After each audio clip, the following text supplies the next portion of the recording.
hindi natin alam kung nasan siya. Walang warrant of arrest, walang dokumento. Tapos he resisted arrest. Kasi abogado si President Duterte no? Alam niya yung karapatan niya. Pero hindi, naglaban siya. Tapos he really resisted arrest. There's going to be videos that will be coming out of it, no? So, anong ibig sabihin nun? Ang ibig sabihin nun, winawasak na ni Bongbong Marcos ang saligang batas natin, katulad ng ginawa ng ama niya. Biro mo kung kaya nilang gawin yan sa isang pangulong pinakamamahal ng napakaraming Pilipino, pinakamataas na trust and approval ratings.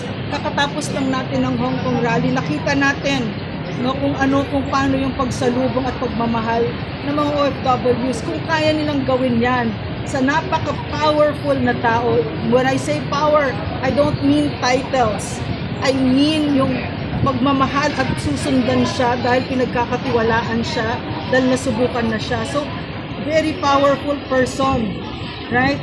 So, kung kaya nilang gawin yan, gagawin nila yan bawat sa kahit na sinong Pilipino, kahit sa mga anak mo, gagawin yan. So, kapag tayo ay hindi lumaban dito, kapag tayo ay hindi tumayo bilang isang bansa, ang sinasabi natin, pwedeng gawin sa atin yung pambababoy na yan at walang respeto at hindi natin ganun kamahal ang mga anak natin kasi kaya natin ibigay ang isang bansang kakainin sila na parang ng mga buitre, ng mga abusado sa gobyerno na walang respeto sa saligang batas. Magpanawagan po sa ating mga kababayan sa pangyayaring ito. Dahil hanggang sa ngayon ay hindi pa rin po tayo nalilinawan kung ano yung mga tunay na nasa likod dito dahil wala pa rin po warrant of arrest.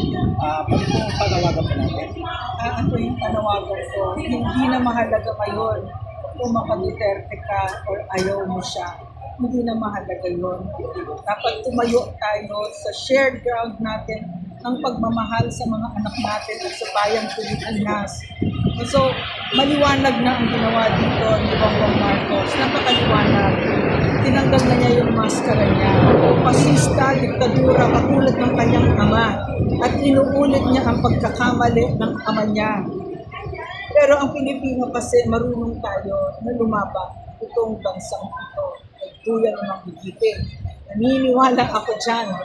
So dyan ako pinalaki sa ganyang paniniwala. So ang pinaglalaban natin dito ay ang Pilipinas, ay ang mga anak natin, ang salinlahing Pilipino. Huwag tayong pumawag dito. Okay. Sir G, meron pa tayong katanungan kay Ma'am Lorraine? Narinig ko si G Santos. May tanong po ba tayo? Samang G. O sige, tuloy na lang po natin. Ma'am, anong ang plano po nating action ngayon dito sa pangyayaring ito? Anong step ng ating mga legal team? Papayag po ba tayo na idiretso sa kami para ma-mugshot yan? O dadalhin muna sa hospital din yung concern natin yung kalusugan? Alam mo kasi yung mga mugshot na yan, ang purpose naman lang yan ay iyakin. Ay manghiya at talagang kawawain ang dating Pangulo. Diba? So, hindi naman namin concern yan. Kasi kilala naman ng Pilipino kung sino si Pangulong Duterte. Pero syempre kung lapag sa karapan, kasi PRRD is a man of the law. No, gusto niya talaga sundan natin ang batas. So para sa amin na mahal siya at team niya, yan lang naman ang hinahabol natin kung ano ang tama sa batas.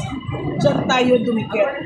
We will never go wrong kung kaya't nandiyan ang batas. Kasi yung saligang batas na yan, as I said, ay ginawa para proteksyon ng mga ordinaryong mamamayan tulad natin laban sa mapang-abusong estado.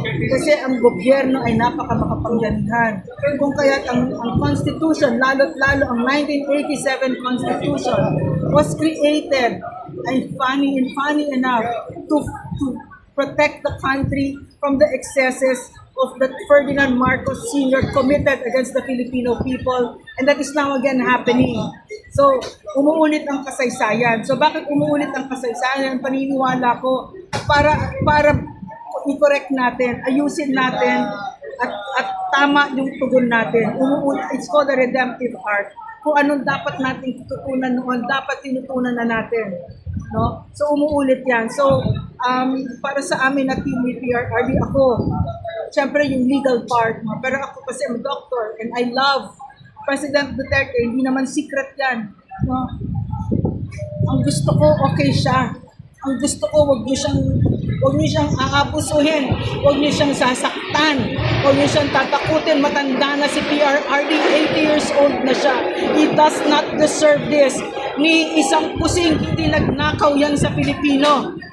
Nagsilbi siya ng maayos, nagkaroon tayo ng golden age of infrastructure. Bagsak ang CPP, NPA, NDF under his watch.